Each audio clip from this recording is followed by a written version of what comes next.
ഒരു എന്താ ഷോപ്പിങ്ങിന് പോവാട്ടോ. എവിടെയാണ് നമ്മൾ പോകുന്നത്? കമേഴ്ഷ്യൽ സ്ട്രീറ്റിൽ പോവാണ്. അപ്പോൾ ഇതാണ് ബാംഗ്ലൂരിലെ ട്രാഫിക്. ഭയങ്കര ട്രാഫിക്കായിട്ട്. അപ്പോൾ ഞങ്ങൾ മാത്രമേ ഉള്ളൂ. പിന്നെ ഗീതുൻ്റെ ഒരു ഫ്രണ്ട് ഉണ്ട്. അപ്പോൾ ഞങ്ങളെല്ലാവരും മൂന്നാളും കൂടിയിട്ട് ഓട്ടോയിലാണ് കേട്ടോ പോകുന്നത്. ഉച്ചയായിട്ടോ. അപ്പോൾ ഞങ്ങളിനി അവിടെ പോയിട്ട് അവിടുത്തെ വീഡിയോസ് ഇടാട്ടോ. അപ്പോൾ എത്രത്തോളം അറിയില്ല, തിരക്ക് എത്രത്തോളം ഉണ്ടെന്ന് അറിയില്ല. അപ്പോൾ നമ്മൾ കുറേ കാലമായില്ലേ പോയിട്ട്. ഗീതുവിൻ്റെ കല്യാണ സമയത്ത് നമ്മൾ ഷോപ്പിങ്ങിന് പോയതല്ലേ. അപ്പോൾ പോയതാണ്. അപ്പോൾ സുരേഷിന് കേടൊന്നും ഇല്ലാന്ന് ആദ്യം തന്നെ ഞങ്ങളോട് പറഞ്ഞു, നിങ്ങൾ വേണമെങ്കിൽ പോയിക്കോളി, ഞങ്ങളില്ലാന്ന്. അപ്പോൾ ഞങ്ങൾ പിന്നെ പോയിട്ട് വരാം കേട്ടോ. ഇതാണ് കേട്ടോ സുചിത്ര, ഗീതുവിൻ്റെ ഫ്രണ്ടാണ്. അപ്പോൾ ഞങ്ങളെല്ലാവരും കൂടിയിട്ടാണ് പോകുന്നത്.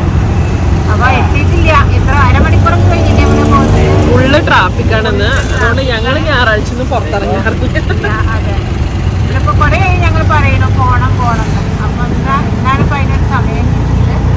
അപ്പോൾ അതിന് വേണ്ടി പോകുമല്ലോ കേട്ടോ. ഞങ്ങളിപ്പോൾ കൊമേഴ്സ്യൽ സ്ട്രീറ്റിൽ കൂടെ തേരാപ്പാര നടക്കട്ടോ. അപ്പോൾ കുറച്ച് എന്തൊക്കെയാണ് മേടിച്ചു നമ്മൾ? ഒരു ക്ലിപ്പൊക്കെ വാങ്ങി. അപ്പോൾ പണ്ടത്തെ മാതിരി അല്ല കേട്ടോ, കുറച്ച് കോസ്റ്റ്ലി ആയിട്ടുണ്ട് ഇപ്പോൾ ഇവിടെ. പണ്ടെന്ന് പറഞ്ഞാൽ എന്താ പറയുക, ഇനിയിപ്പോൾ വേറെ മാർക്കറ്റ് ഉണ്ടോയെന്ന് ഞങ്ങൾക്ക് അറിയില്ല കേട്ടോ. അപ്പോൾ ഞങ്ങളിങ്ങനെ നോക്കുകയാണ്. കുറച്ച് വേറെ എന്തെങ്കിലും ഡ്രസ്സുകളൊക്കെ നോക്കണമെന്നുണ്ട്. അപ്പോൾ ഒന്ന് പോവട്ടെ കേട്ടോ അതേ കൂടി. നല്ല ഭംഗിയുണ്ട്.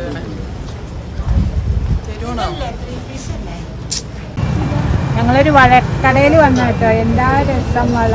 അയ്യോ നല്ല ഭംഗിയുണ്ടല്ലോ സുജിത്രേത്.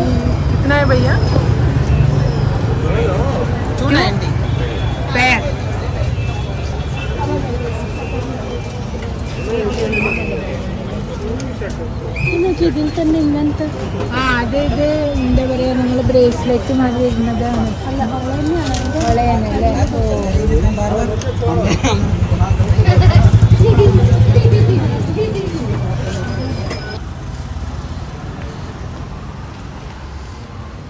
കുറേ കടകൾ അല്ലേ, കുറേ സാരീസിൻ്റെയും ചുരിദാറിൻ്റെയും അല്ലേ. അപ്പോൾ ഞങ്ങൾ ഇതിവിടെ ഒന്ന് പോയി നോക്കട്ടെ.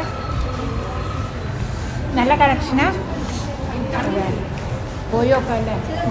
കുറച്ച് സാധനങ്ങൾ ഞങ്ങൾ വാങ്ങിയിട്ടോ. ഭയങ്കര തിരക്കായിരുന്നു ഇവിടുന്ന്, അതുകൊണ്ട് ഒന്നും എടുക്കാൻ പറ്റിയില്ല.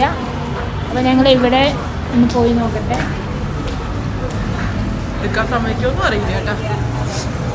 ഞാനൊരു സാരിക്കടയിൽ കയറിയിട്ടോ. നല്ല സെലക്ഷൻ ഉണ്ടായിരുന്നു. ഈ സാരിയൊക്കെ നല്ല ഭംഗിയുണ്ടായിരുന്നു കാണാൻ. ഇതിനവർ 800 രൂപ കേട്ടോ പറഞ്ഞത്. പക്ഷെ നല്ല ഒരു വെറൈറ്റി മാതിരി തോന്നി. ഇതിലുള്ള എല്ലാതും അതെ, അങ്ങനെ ഒരു ഡിഫറെൻറ്റ് വെറൈറ്റീസ് ആയിരുന്നു. അപ്പോൾ എന്താ പറയുക, നല്ല സെലക്ഷൻ ഉള്ളൊരു കടയായിരുന്നു കേട്ടോ. അപ്പോൾ എനിക്ക് ഇഷ്ടമായത് ഈ ഒരു പച്ച സാരിയാണ്. അപ്പോൾ അത് എൻ്റെ അടുത്ത് ഇല്ലാത്തൊരു കളറായതുകൊണ്ടും ഞാൻ അതാണ് മേടിച്ചത് കേട്ടോ. ഈ സാരി നല്ല ഇഷ്ടമായി എനിക്ക്. അതിന് ഒരു 1100 ഒക്കെയാണ് കൊടുത്തത്.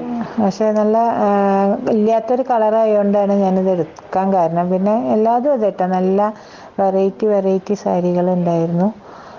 അപ്പോൾ നമുക്ക് പിന്നെ കുറേ സാരികൾ ഇങ്ങനെ മേടിച്ച് വയ്ക്കാൻ കല്യാണം അങ്ങനെയൊന്നും ഇല്ലല്ലോ. ഫങ്ഷനുള്ളവർക്കൊക്കെ വന്ന് മേടിക്കാൻ പറ്റിയ ഒരു ഷോപ്പിംഗ് ഒക്കെ നടത്താൻ പറ്റും കേട്ടോ. നമ്മളെ നാട്ടിലേക്കാളും ലാഭമാണ് ഒന്നാകെയൊക്കെ എടുക്കുമ്പോൾ. അപ്പോൾ അങ്ങനെ ഫങ്ഷനുള്ളവർക്കൊക്കെ വന്ന് ഷോപ്പ് ചെയ്യാൻ പറ്റിയൊരു സ്ട്രീറ്റാണിത്. അപ്പോൾ ഈ സാരി, എനിക്ക് ഈ സാരിക്കട നല്ല ഇഷ്ടമായി. നല്ല വെറൈറ്റി സാരീസ് ഉണ്ടായിരുന്നു. പിന്നെ ഞങ്ങൾ ഒരു ഷോപ്പിംഗ് മാളിലാട്ടോ പോയത്. എന്താ പറയുക, ഈ കർട്ടനായാലും എല്ലാ അങ്ങനത്തെ കടകളാണ് അധികം. നല്ല വെറൈറ്റി സാധനങ്ങളുണ്ട് കേട്ടോ. അപ്പോൾ നമ്മളൊരു ഹൗസ് വാമിംഗ് ഒക്കെ ഉണ്ടെങ്കിൽ വീട്ടിലേക്ക് മേടിക്കാൻ പറ്റിയ ഒരുവിധം എല്ലാ ഐറ്റംസും ഇതിലുണ്ട്. പിന്നെ നമ്മൾ പല ടൈപ്പ്, നമുക്ക് നമ്മളെ ബഡ്ജറ്റിൽ ഒതുങ്ങുന്ന ടൈപ്പിലുള്ള എല്ലാതും മേടിക്കുക. അതാണ് ഇവിടെയൊക്കെ വരുമ്പോൾ ഉള്ളൊരു ഗുണം. ഒരു കടയിലല്ലല്ലോ കയറാൻ പറ്റുള്ളൂ. ഇങ്ങനെ നിറച്ച് കുറേ നല്ല എന്താണ് കർട്ടനായാലും പില്ലോ കവറായാലും അങ്ങനെ ഒക്കെ നന്നായി. എനിക്ക് അതൊക്കെയാണ് നല്ലതായിട്ട് ഇഷ്ടമായി ഇവിടെയൊക്കെ. പക്ഷെ നമുക്കതൊന്നും ആവശ്യമില്ലാത്ത കാരണം അതൊന്നും മേടിച്ചില്ല, നടന്ന് കണ്ടു. പിന്നെ ഇവിടുത്തെ സാരി ഷോപ്പുകളും അതെ, നല്ല എന്താ പറയുക, വെറൈറ്റി സാരീസൊക്കെ ഉണ്ടായിരുന്നു. കല്യാണത്തിനൊക്കെ ഇങ്ങനെ എടുക്കാൻ പറ്റിയ സാരികൾ ഒരു 3000-4000 രൂപയുടെയൊക്കെ നല്ല കളക്ഷൻ കേട്ടോ. നമ്മളവിടെ കാണാത്ത സാരികൾ, അങ്ങനെ പ്രിൻ്റുകൾ അങ്ങനത്തെയൊക്കെ കണ്ടു. പിന്നെ എന്താ പറയുക, വള മാല അതൊക്കെ നല്ല വെറൈറ്റി ഉണ്ടായിരുന്നു കേട്ടോ കാണാൻ. പാത്രങ്ങളായാലും ഒക്കെ അതെ. അപ്പോൾ നമുക്കൊരു ഫങ്ഷനൊക്കെ ഉണ്ടെങ്കിൽ ഇവിടെ വന്നിട്ട് ബൾക്കായിട്ട് മേടിച്ചിട്ട് പോവാം. അങ്ങനെ ഒരു ഇതാണ് എനിക്കിവിടെ വന്നപ്പോൾ തോന്നിയത്. എന്താ ബാംഗ്ലൂർ ഡേയ്സിൽ എന്തെങ്കിലും ഉണ്ടോ സ്പെഷ്യൽ? സ്പെഷ്യൽ ഒരു സമ്മന്തിയാണ് കേട്ടോ. എന്ത് ചമ്മന്തിയാ? നാളികേരും പിന്നെ ഉണക്ക ചെമ്മീനും കൂടിയിട്ടുള്ള സമ്മന്തിയാണ്. നാട്ടിലത്തെ. അപ്പോൾ ഇന്നിപ്പോൾ ഇവിടുത്തെ കറികളൊക്കെ നമുക്ക് എന്താ വെച്ചാൽ ചീര ഉണ്ട്, എരിശ്ശേരി എല്ലാം ഓൾറെഡി ആയിട്ട് പച്ചച്ചീര, എരിശ്ശേരിയാണ്, പിന്നെ വഴുതനങ്ങ ഉപ്പേരി. ഇതൊക്കെ ഇന്നത്തെ വിഭവം. അപ്പോൾ ഇത് ഒരു പുളിയില്ലാത്ത കൂട്ടാനും ഒരു വികാരമില്ലാത്ത ഉപ്പേരിയാണ്. അപ്പോൾ അതിന് വേണ്ടിയിട്ട് ഒരു ചമ്മന്തി ഉണ്ടാക്കാന്ന് വിചാരിച്ചു. അപ്പൊ ഇത് ഞാൻ നാട്ടിൽ നിന്ന് കൊണ്ടുവന്നാട്ടോ. വേറെ കൂട്ടാനൊന്നുമില്ലേ? ഇല്ല ഇന്ന് വേറെ കൂട്ടാൻ സാമ്പാറൊന്നുമില്ല. അപ്പൊ ഞാൻ ഇത് നാട്ടിൽ നിന്ന് കൊണ്ടുവന്നാല് ഇത് നമുക്ക് എന്താണ് വേവിക്കാൻ കിട്ടും. ഇങ്ങനെ പാക്കറ്റായിട്ടും കിട്ടും, ലൂസായിട്ടും കിട്ടും. അപ്പോൾ ഇതെന്താ ഞാൻ ചെയ്യണമെന്ന് വെച്ചാൽ ഇത് നന്നായി കഴുകി ഉണക്കണം കേട്ടോ. എന്താ വെച്ചാൽ ഇത് കുറെ നല്ല പൂഴി ഉണ്ടാവും. പൂഴി പറഞ്ഞാൽ മണല് അതെ. എന്നിട്ട് ഇത് കഴുകി വെയിലത്തിട്ടിട്ട് ഒരു ദിവസം ഉണക്കി കഴിഞ്ഞിട്ട് പിന്നെ ഇതൊന്ന് വറുക്കുക. അപ്പൊ ഇത് ഇവിടെ വന്ന് വറുത്ത് കഴിഞ്ഞാൽ ഭയങ്കര മണാവും, ഫ്ലാറ്റല്ലേ. അപ്പൊ ഞാൻ നാട്ടിൽ നിന്ന് തന്നെ ഇത് വറുത്ത് കൊണ്ടുവന്നിരിക്കുകയാണ്. അപ്പൊ അതുകൊണ്ട് എന്തുണ്ടാക്കാം, നമുക്ക് കറി ഉണ്ടാക്കാം. കറി ഉണ്ടാവും എല്ലാവർക്കും, അറിയാത്തവർക്ക് വേണ്ടി പറയാട്ടോ. കറി ഉണ്ടാക്കാം, ചമ്മന്തിപ്പൊടി ഉണ്ടാക്കാം, ചമ്മന്തി അരയ്ക്കാം. അപ്പോൾ ഇത് അവർക്ക് നല്ല ഇഷ്ടമാണ്. അപ്പോൾ പെട്ടെന്നൊക്കെ ചോറിനൊന്നും ഇല്ലെങ്കിൽ പെട്ടെന്ന് ഉണ്ടാക്കാൻ പറ്റുന്ന ഒരു ഇതാണല്ലോ ചമ്മന്തി. അപ്പോൾ ഞാൻ കുറച്ചിവിടെ സ്റ്റോക്ക് ചെയ്തിട്ടുണ്ട്. അപ്പോൾ ഇതുകൊണ്ടാണ് കേട്ടോ ഒന്ന് ചമ്മന്തി ഉണ്ടാക്കുന്നത്. പിന്നെ ഇതിലേക്ക് ഒരു അരമുറി നാളികേരമുണ്ട്, പിന്നെ 2 ചെറിയ ഉള്ളിയുണ്ട്, പിന്നെ ചുവന്ന മുളക്. ഇതൊന്ന് നമുക്കൊന്ന് ചൂടാക്കണം. പിന്നെ പുളി, ഉപ്പ്, ഇത്രയേ ഉള്ളൂ. വേറെ എന്താ പറയുക, ഇഞ്ചി അങ്ങനത്തെ ഒന്നും ഇടുന്നില്ല. അങ്ങനത്തെയൊക്കെ ഇട്ട് കഴിഞ്ഞാൽ ഇതിൻ്റെ ടേസ്റ്റ് പോകും, ചെമ്മീനിൻ്റെ ടേസ്റ്റ് പോകും. അപ്പോൾ ഇത്രയും ഞാൻ ചേർക്കുന്നുള്ളൂ. അപ്പോൾ ആദ്യം ഈ മുളകൊന്ന് ചൂടാക്കി എടുക്കണം. ചൂട് എന്ത് വേണമെങ്കിലും ചെയ്യാം കേട്ടോ. ഞാൻ ചൂടാക്കാണ്. ചുട്ടിട്ടായാലും നമുക്ക് വേറൊരു ടേസ്റ്റാവും. ഇത് ചൂടാക്കുന്നേ ഉള്ളൂ. തണുപ്പില്ല കേട്ടോ, കുറച്ച് തണുപ്പ് കുറഞ്ഞിട്ടുണ്ട്. ഇന്നലെയും മിനിഞ്ഞാന്നൊക്കെ നല്ല മഞ്ഞായിരുന്നു. ഇവിടെ വന്നാൽ ഒരു മടിയാണ് നമുക്ക് രാവിലെ എണീക്കാനും ഒക്കെ. റൂട്ടിനൊക്കെ തെറ്റും. അതെ, റൂട്ടിനൊക്കെ തെറ്റും. പിന്നെ എത്ര നേരത്തെ ഭക്ഷണം ഉണ്ടാക്കി വെക്കാൻ പറ്റില്ല, ഒക്കെ തണുത്ത് പോകും. അപ്പോൾ ഒക്കെ ആ ടൈമിലേ ഉണ്ടാക്കാൻ പറ്റുള്ളൂ. 2 ദിവസമായിട്ട് ഭയങ്കര മഞ്ഞായിരുന്നു, ഒന്ന് കുറച്ച് കുറവുണ്ട്. അതെ, ഇപ്പൊ നല്ല വെയിലുണ്ട് പുറത്ത്, പക്ഷെ ഉള്ളില് തണുപ്പാ. നമ്മളെ അവിടുത്തെ വെയില് മാതിരി അല്ല അല്ലേ, എന്താണ് വേർക്കില്ല. ആ ഒരു ഡിഫറൻസ്, ഭയങ്കര കുത്തുള്ള വെയില്. മതിയാ? ചൂടായി, നല്ല ചൂടായി. ഇനി ഇത് മിക്സിയിലിട്ടിട്ടൊന്ന് അരക്കട്ടെ. ജസ്റ്റ് ഒന്ന് നമ്മൾ വെള്ളം കൂട്ടാതെ അരക്കണം കേട്ടോ. അങ്ങനെ പൊടിയാനേ പാടുള്ളൂ ശരിക്കും ഈ ചമ്മന്തി. വെള്ളം പഴയിട്ടില്ല. പുളിങ്ങി ഇത്ര കുറച്ച് പുളിങ്ങി മതി കേട്ടോ. വാളംപുളി. വാളംപുളി. ഇതൊന്ന് കറക്കി എടുക്കട്ടെ കേട്ടോ. ഉപ്പിട്ടോ? ഉപ്പിട്ടു. ഉപ്പ്, പുളിങ്ങ, മുളക് അത്രേ വേണ്ടു.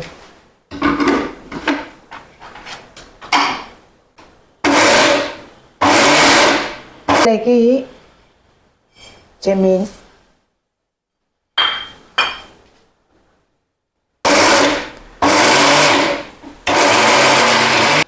അമ്മീമിൽ അരയ്ക്കുമ്പോഴാണ് കറക്റ്റ് ലെവല്. പൊടിക്കാനേ പാടുള്ളൂ, മറ്റേ സമ്മതി മാതിരി അരക്കരുത്. അരച്ചു കഴിഞ്ഞാൽ ഈ എന്താ ചെമ്മീനിന് വേറൊരു ഇതാവും.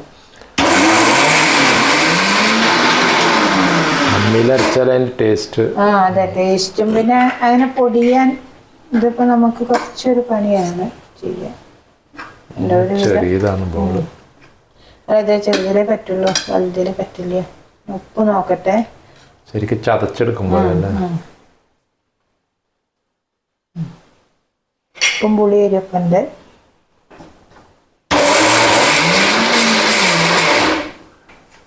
ഇപ്പോൾ ചെമ്മീൻ ചമ്മന്തി റെഡി ആയിട്ടോ. ഇതിങ്ങനെ പൊടിഞ്ഞ് കിട്ടാൻ പാടില്ല. നമുക്ക് വെച്ചാൽ മറ്റേത് കൂടെയും കൂട്ടാം, ചമ്മന്തിപ്പൊടി കൂടെ. അതേ കൂടെ കൂട്ടാം. അത് ഞാനൊരു ദിവസം വീഡിയോ എടുക്കുന്നുണ്ട്. ഇപ്പം ഇത് നല്ല ഇങ്ങനെ പൊടിഞ്ഞ മാതിരി കേട്ടോ. ഇനി ഇത് ഇങ്ങനെ നമ്മൾ അമ്മീമിലൊക്കെ അരയ്ക്കുമ്പോൾ എടുക്കില്ലേ, അതേമാതിരി ഇങ്ങനെ ഉരുട്ടി കാണുമ്പോൾ തന്നെ ചോറുന്നാൻ തോന്നുന്നില്ലേ? കഞ്ഞിക്കുന്നല്ല അതെ. ഇതുണ്ടെങ്കിൽ ഇത് മാത്രം മതി. ആ ഒരു ചെമ്മീൻ്റെ ഒരു സ്വാദും ഉണ്ട്. എന്നാൽ അധികം ചെമ്മീൻ പാടില്ല കേട്ടോ. അധികം ചെമ്മീനായിട്ടുണ്ടെങ്കിൽ അതൊരു വേറെ ഒരു ഒരു ചോയ മാതിരി വരും. അപ്പൊ അധികം ചെമ്മീൻ പാടില്ല, കുറച്ച് ചെമ്മീനേ പാടുള്ളൂ. ചെമ്മീൻ സംബന്ധി റെഡിയായി. ഇത് വെറും ചോറിന്റെ കൂടെ കൂട്ടി കഴിക്കാൻ നല്ല സ്വാദ് കേട്ടോ. എല്ലാവരും അതുപോലെ സ്വാദ് കേട്ടോ. പിന്നെ എല്ലായിടത്തും കിട്ടും. അതെ, ചെമ്മീൻ പൊടി ചെറിയത് മേടിക്കണം എപ്പോഴും. അതെ, പൊടി എന്ന് പറഞ്ഞാൽ അതല്ല, അങ്ങനത്തെ ചെറിയ പൊടി ചെമ്മീൻ തന്നെ ഉണ്ടാവുള്ളൂ. വലുതുണ്ട്. അതെയോ? ഞാൻ മേടിച്ചിട്ട് മാത്രം. ഓ ശരി. പക്ഷെ ഈ പൊടിച്ചെമ്മീൻ തന്നെയാണ് കേട്ടോ ഇതിനൊക്കെ സ്വാദ്. മാങ്ങ ഇട്ടിട്ടുള്ള കൂട്ടാനും ഒക്കെ. അപ്പോൾ ഇതെല്ലാവരും ഒന്ന് ട്രൈ ചെയ്ത് നോക്കൂ.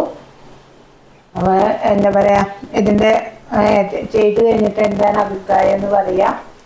ഷെയർ ചെയ്യുക, ഒന്ന് ലൈക്ക് ചെയ്യുക. സബ്സ്ക്രൈബ് ചെയ്യാത്തവരൊന്ന് സബ്സ്ക്രൈബ് ചെയ്യും കേട്ടോ. എന്നാലേ നമുക്ക് പുതിയ വീഡിയോസ് ഒക്കെ കാണാൻ പറ്റുള്ളൂ. അപ്പോൾ ഓക്കെ, ബൈ. By, thanks.